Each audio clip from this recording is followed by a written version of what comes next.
Pernahkah kamu dengar kisah tobat paling menyentuh dalam sejarah Islam? Seorang pemabuk, pencuri, dan ahli maksiat yang akhirnya menjadi wali besar. Namanya Malik bin Dinar.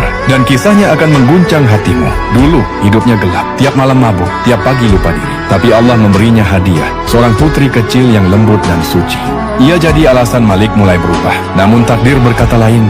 Sang putri meninggal dunia. Malik hancur. Ia kembali ke jalan dosa, mabuk setiap malam. Sampai suatu malam, ia bermimpi. Ia melihat hari kiamat. Seekor ular besar mengejarnya dengan ganas. Ia berlari, ketakutan, sampai bertemu anak kecil bersinar terang. Anak itu memeluknya, berkata, "Ayah, akulah anakmu. Ular itu adalah dosa-dosamu, tapi aku menolongmu dengan doaku." Malik terbangun menangis sejadi-jadinya. Sejak hari itu, ia berhenti bermaksiat dan hidup dalam taubat. Dan yang menakjubkan, dari pendosa yang hina, Malik bin Dinar berubah jadi ulama besar yang dicintai banyak orang. Dari ahli maksiat menjadi wali Allah, kisah yang menggetarkan hati. Ini adalah kisah nyata dari seorang pendosa yang berubah menjadi wali Allah.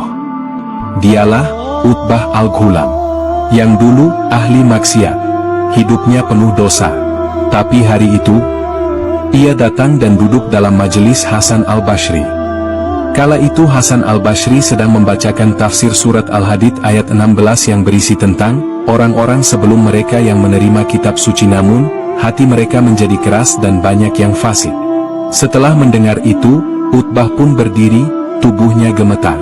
Utbah berkata, "Wahai Syekh, apakah Allah masih menerima tobat orang fasik seperti aku?" "Ya, bahkan hatimu yang paling keras bisa dilembutkan olehnya," jawab Hasan al-Basri. Utbah pingsan karena tersentuh. Lalu saat sadar, ia mengangkat tangannya dan berdoa, "Ya Allah, berikan aku pemahaman Al-Quran. Indahkan suaraku, agar hati orang yang mendengar ikut tersentuh. Dan limpahkan aku rezeki halal dari arah tak disangka-sangka." Doanya dikabulkan, hafalannya tajam. Suaranya lembut dan menggetarkan. Dan tiap hari, ada semangkuk roti dan kuah di rumahnya dan ia tak pernah tahu dari siapa. Dari gelap menuju cahaya, dari ahli maksiat menjadi wali Allah.